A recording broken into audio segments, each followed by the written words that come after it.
The wind carried the scent of dust and sagebrush into the narrow streets of Dry Creek, Wyoming Territory. Caleb Hunter tied his horse outside the small, square brick bank, his jaw set in the same unyielding line it had worn for years. Inside, the air smelled faintly of ink and old paper, a reminder that while cattle and grass could vanish with a hard season, debts had a way of lingering like burrs and wool. Mr. Fletcher, the town banker, didn't bother with pleasantries. "Caleb, I've reviewed your application. On paper, you've got the herd, the land, the work ethic, but the board wants assurances." He leaned back in his chair, fingers steepled. They believe a man with a stable home is less likely to fail. In short, get yourself a wife, and the loan's yours. Caleb's hand tightened on the brim of his hat. Marriage had once been the warmest word in his vocabulary, but that was before his world had shrunk to the hollow ache of an empty crib and a headstone on the hill. "I'm not looking for a wife," he said flatly. "Maybe not in the usual sense," Fletcher replied, voice carrying a hint of calculation. "But I hear tell of arrangements being made, practical ones. You don't need romance, just a respectable arrangement. Folks back east are looking for new starts." Caleb walked out into the bright glare, the banker's suggestion gnawing at him. The notion of marrying again twisted something deep in his chest, but the ranch's expansion was no vanity. It was survival. In a cramped boarding house in St. Louis, Clara Bennett folded her last teaching dress into a battered carpet bag. The school where she'd worked had closed after the railroad drew families westward, and her modest savings were already whispering their last. That morning, her cousin Amelia had pressed a letter into her hand. Marriage opportunity in Wyoming Territory. Cattleman widower, seeking arrangement for mutual benefit. Travel expenses paid. Secure home. Clara read the words twice. She'd never imagined marriage without affection, but neither had she pictured herself penniless in a city where landlords did not trade in pity. Practicality whispered louder than sentiment. A contract marriage could be a stepping stone, not an end. She penned her reply the same day. A week later, the train screeched into Dry Creek, trailing a plume of coal smoke. Clara stepped down, her gloved hand tightening around the handle of her bag. She wore her best traveling dress, navy wool that had been let out twice, and a straw hat trimmed in ribbon to lend her confidence she didn't entirely feel. Caleb was waiting, tall, broad-shouldered, a man carved by wind and work. His eyes were the gray of distant storms, unreadable as he offered a brief nod. "Miss Bennett."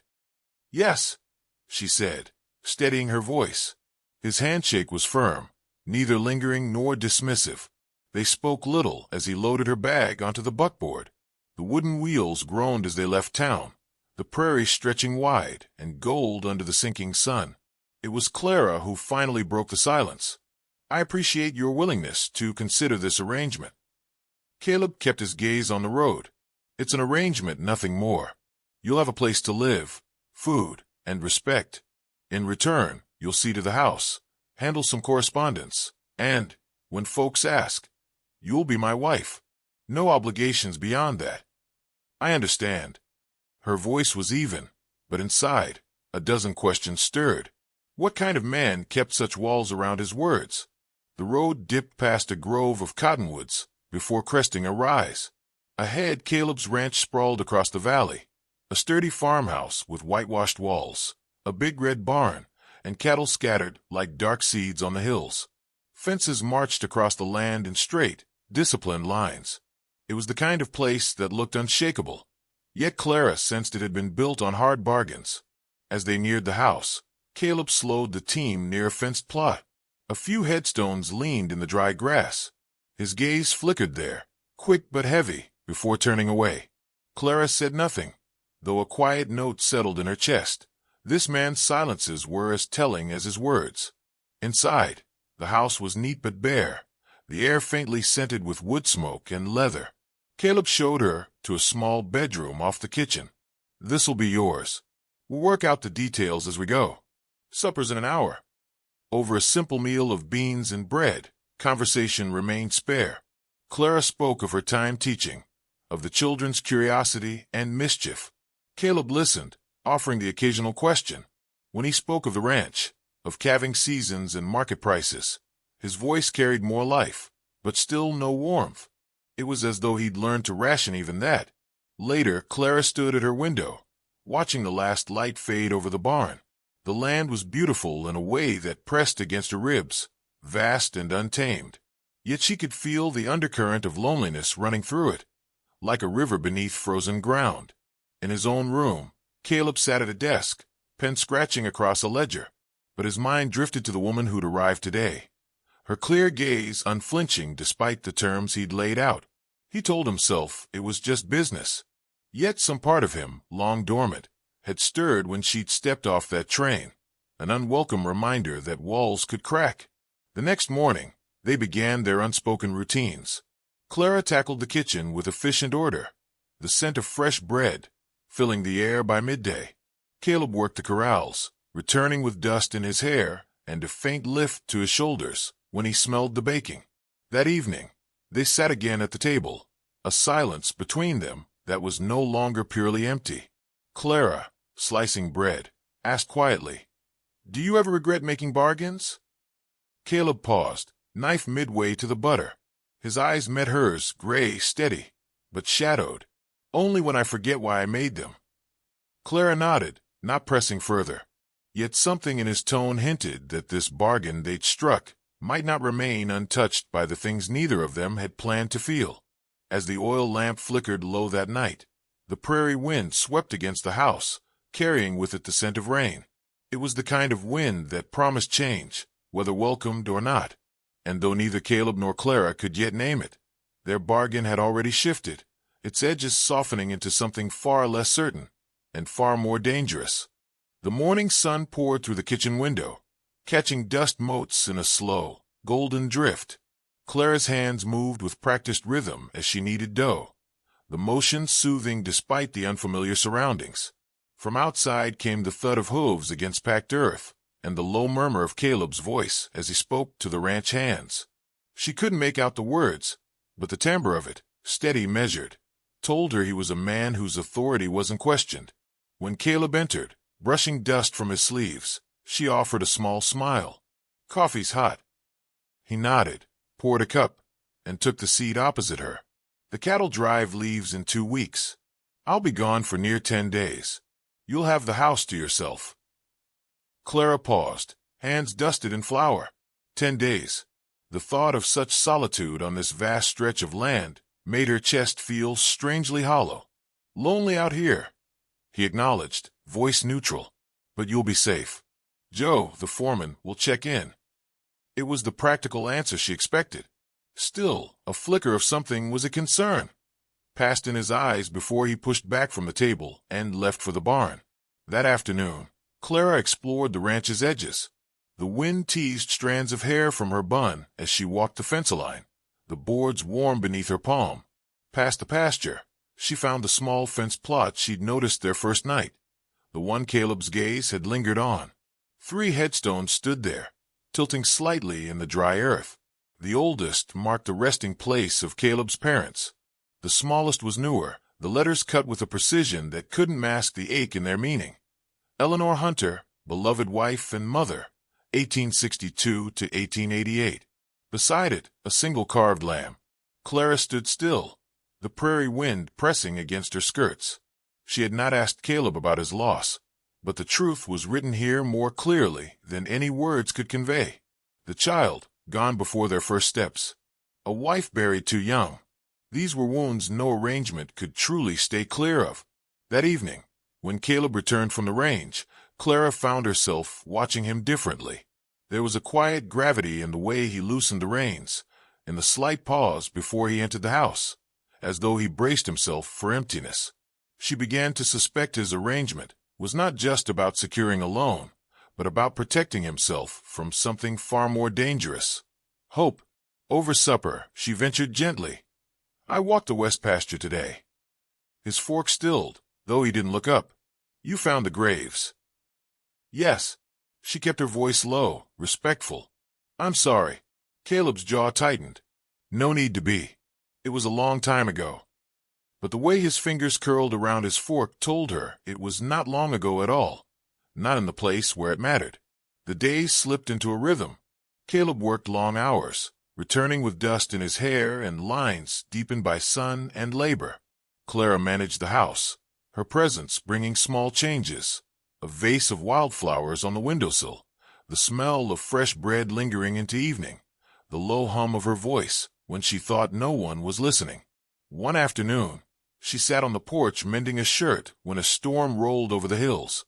Caleb rode in ahead of it, his shirt plastered to his shoulders, his hair dripping. She hurried inside for a towel, and when she returned, he was standing at the threshold, eyes distant, raindrops clinging to his lashes. "You should come in," she said. He did, wordless, letting her hand him the towel. His fingers brushed hers, just for a moment, but long enough for something unspoken to pass between them. It startled her, how that simple contact seemed to draw a line through the careful neutrality they'd maintained. Later that night, unable to sleep, Clara stepped quietly into the front room. Caleb sat in the chair by the cold fireplace, the lamplight throwing sharp planes across his face. An open ledger lay on the table, but he wasn't looking at it. His gaze was fixed on a small, worn photograph in his hand. Clara hesitated, then said softly, "You miss them." He didn't startle. "Every day." His voice was low, almost rough. "It doesn't go away. You just get used to carrying it." "I know," she said, the words slipping out before she could think. Her own losses, the parents she'd buried, the life she'd left behind, rose in her chest, sharp as the smell of rain. He looked at her then, eyes meeting hers in a way that felt both guarded and searching. But whatever he might have said, he didn't. Instead, he set the photograph down and reached for the ledger. The next morning, the air was sharp with the scent of sage after the storm. Caleb left early to check the cattle. Alone, Clara moved through the house, dusting shelves, straightening papers.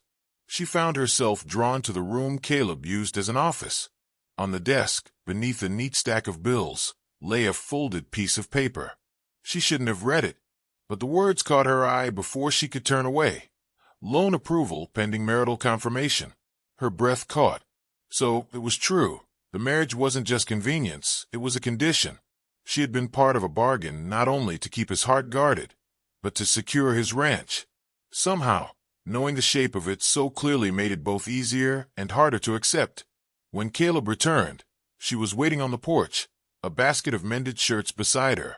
He dismounted, tying the reins to the post. "Everything all right?"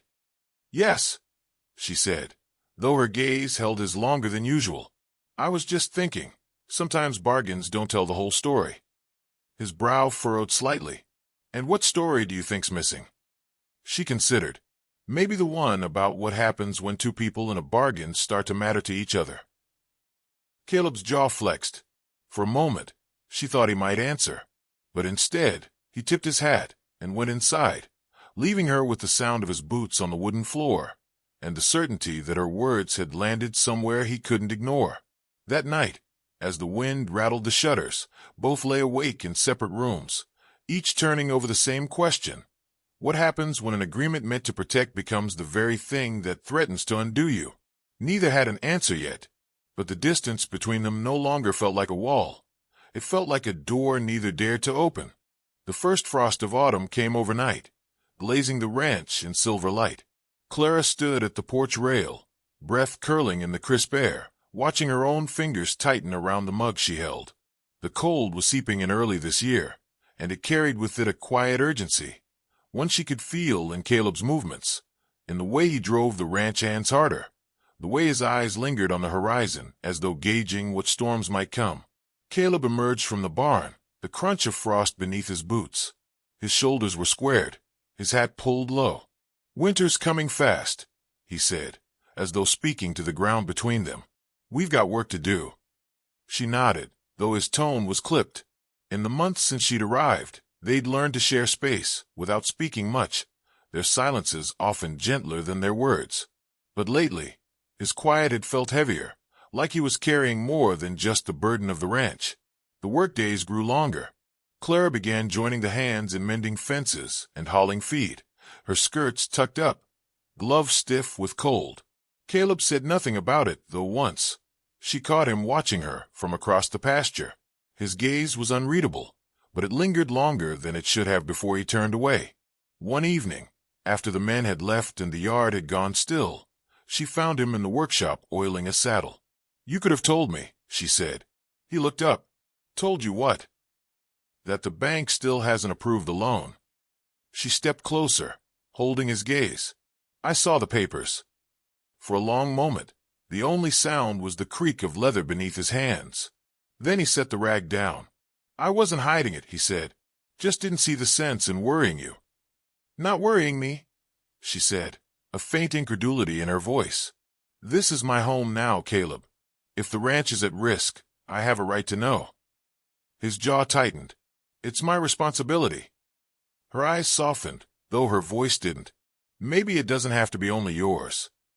Something flickered there, resistance, yes, but also something she couldn't quite name. He returned to the saddle without answering. The days that followed seemed to press against them from all sides. A blizzard swept through in early November, burying the pastures and trapping them indoors for 2 full days.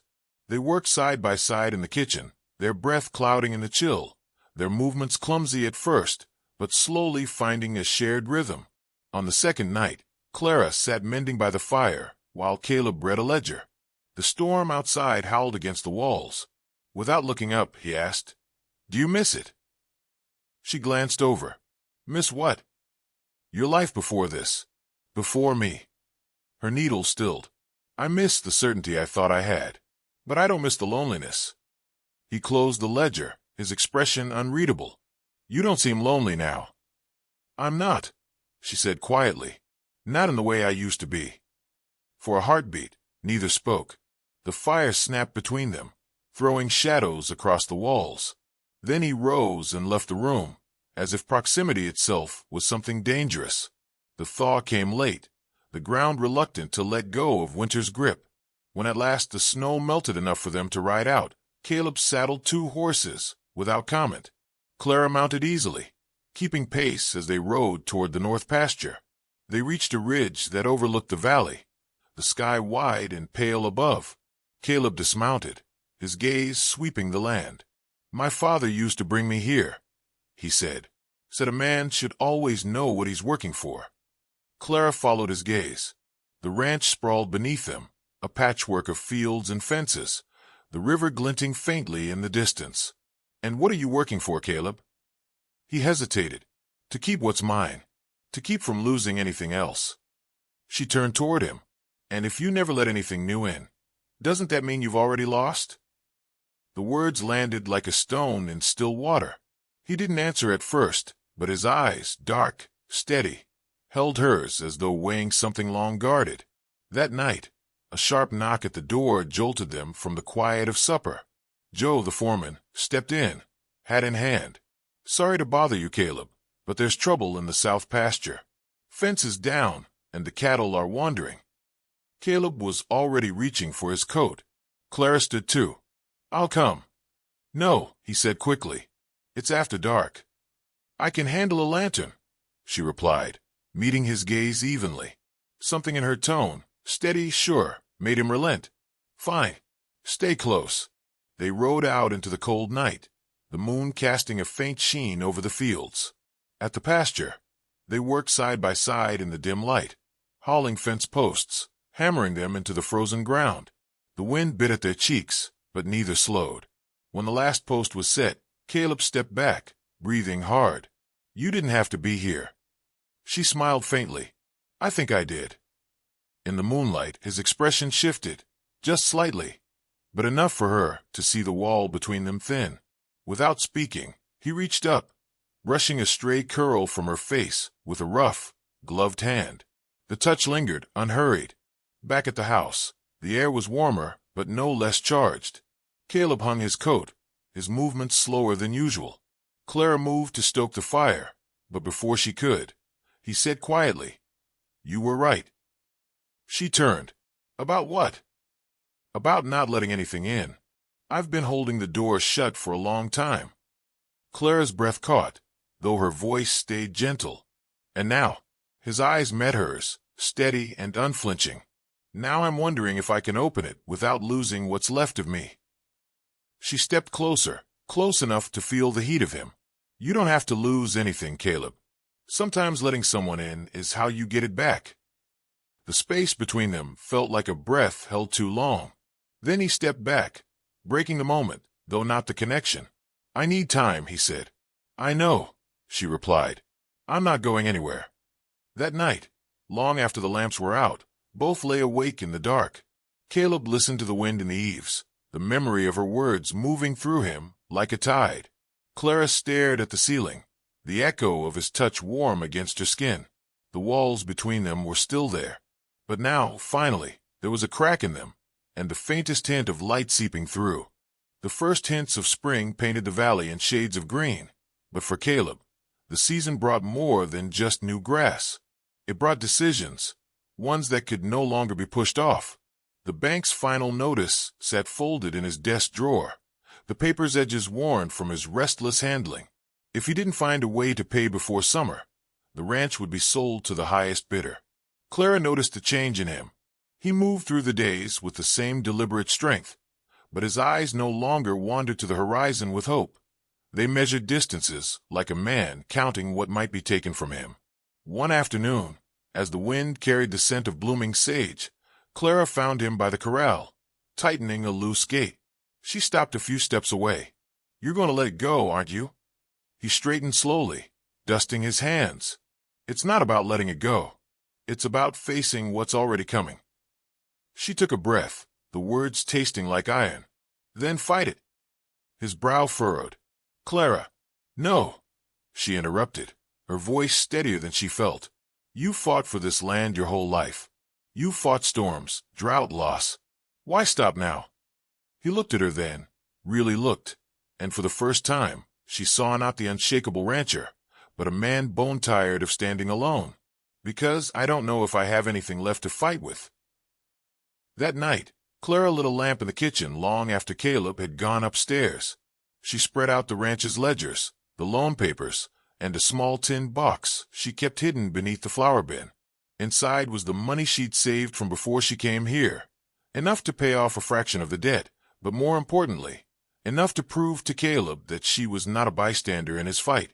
When he came down the next morning, he found her at the table, papers neatly stacked. What's all this? He asked, his voice still rough with sleep. Our way forward, she said simply. If we sell the North grazing rights to the McAllister brothers, cut the contract with the overpriced feed supplier, and, she tapped the tin box, use this to cover the interest, we can buy ourselves time. He stared at the box, then at her. That's your money. It's our life, she corrected. For a long moment, he said nothing. Then he sat, leaning forward, elbows on his knees. Why are you doing this? She didn't hesitate. Because you promised this was just a contract marriage. But somewhere along the way, it became more than that for me. And I think it did for you too. His eyes darkened, and his voice was quiet when he spoke. It did. The next weeks moved with an urgency that left little room for hesitation. They rode to the McAllister ranch, Clara at Caleb's side, and struck the grazing deal. Caleb began working the south pasture harder, shifting the herd to where the land was strongest. Clara handled correspondence with suppliers, haggling with a sharpness that made Caleb smile despite himself. One evening, as they repaired a broken gate together, he paused, leaning on the post. You've changed this place. She brushed dirt from her hands. Maybe, but you've changed me too. How? She met his gaze steadily. You've shown me that love isn't always soft. Sometimes it's stubborn. Sometimes it's just showing up, over and over, even when it's hard. Something in him broke open at that, not in pain, but in surrender. He reached for her then, pulling her close, his forehead resting against hers. I was afraid to love you, he admitted, because every time I've loved, I've lost. She cupped his jaw, her voice barely above a whisper. Then hold on this time. By late May, the first payment to the bank was made. It wasn't the end of their troubles, but it was a foothold, a sign that the ranch, and what they had built together, was worth saving. The night after they received confirmation, Caleb lit a fire in the front room. They sat together on the old settee, the crackle of the flames filling the spaces where silence used to live. He took her hand, turning it palm up in his. "I need to say something," he began. "When I brought you here, I thought I was doing you a favor, a place to live, a name to wear. But it was me who needed saving, Clara. And you saved me in ways I didn't think possible." She swallowed hard, emotion tightening her throat. "Then don't let me go." He smiled faintly. "I couldn't if I tried." Summer bloomed across the valley, the hills rolling with wildflowers. Caleb and Clara worked side by side in the heat, their movements now seamless, their partnership as natural as breathing. There were still hard days, but the difference was they faced them together, no longer as strangers bound by paper, but as two souls who had fought for something they now claimed as their own. One warm evening, they rode to the ridge where Caleb's father had once stood with him. The sun was dipping low, spilling gold across the land. Caleb dismounted and stood beside Clara, letting the quiet settle around them. "This," he said softly, "is what I was working for all along. I just didn't know it." She glanced at him, the wind lifting her hair. "The ranch." He shook his head. "Us." She smiled, the kind that reached her eyes. "Then let's keep working for it." That night, as the stars spread wide above the ranch, Caleb wrapped an arm around her beneath the porch light. The weight he had carried for so long seemed lighter now, shared between them. She leaned into him, her head resting against his shoulder, and for the first time since they'd met, he let himself imagine a future without the shadow of loss trailing behind. It wasn't the love either of them had expected. It wasn't born of grand gestures or whispered promises. It was forged in cold mornings and late-night repairs, in shared burdens and quiet victories. It was the kind of love they had fought for, and the kind they would keep fighting for, every day that followed. The end.